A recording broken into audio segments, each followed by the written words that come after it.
এই জায়গাটা আমার লাগবে, এখনো করছি। আর তুই কল ওই পাশে যাই করগে। এ ভাই, এই জায়গাটা তো তোর না, এখন কলেই কি এই জায়গাটা তোর দেয়া যাবে? তোর আর আমার জমি জায়গা তো আব্বা ভাগ করে দিয়েই গেছে, তাহলে এখন এই করতেছিস কেন? আব্বা, তোমার এই ভাইয়ের সোজা কথা কাজ হবে না।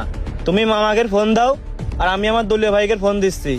দেখে নে জমি কিভাবে আজকে নীতি হয়। আব্বা তুমি কোনো কথা কবা না, গায়ে হাত দিলে আজকে জমি নিয়ে নেবো। এ বিয়ে তুই থাম, তোর মামাকে ফোন দিছি, ওরা তখন আসতেছে। ওরা আসুক, এই জমি কি করে নিতে হয় দেখি। এই ভাগ্নে, কি হয়েছে রে, কি হয়েছে? আর মামা কোয়েন না। এই ভালো আছিস তো? আর লোকজন লাগবে নাকি? দাঁড়া তুই দাঁড়া, আর লোকজন লাগলি দেখতেছি। এ ভাই, তুই তো শ্বশুরবাড়ির লোকজন ডেকে নাইছিস আমাকে সাথে গন্ডল করার জন্য, তাও এই জমি জমা নিয়ে।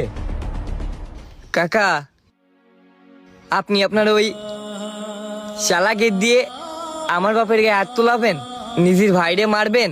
কাকা, মস্তান নিয়ে আইছেন, মস্তান, তাও আবার নিজের ভাইরে মারার জন্য। আমি এতক্ষণ চুপ করেছিলাম, কারণ আপনারা ভাই ভাই কথা বলতেছেন। আমি তার ছেলে, আমার কথা বলা উচিত হবে না। আপনার ছেলে আপনার বড় ভাইরে তুই টামারি করে কথা বলতেছে, আর আপনি দাঁড়ায় দাঁড়ায় শুনতেছেন, কোনো প্রতিবাদ করলেন না। আমার বাপেরও তো আমি ছেলে, সেও তো পারতো যে আপনারে অপমান করে কথা বলা শিখাই দিতি, সে তো করিনি। ও ভাই, আপনাকে গন্ডগোল দেখবো না, জমি মাপবো কোন দিনই গন্ডগোল করে তারপরে আমাকে নেস্টেন।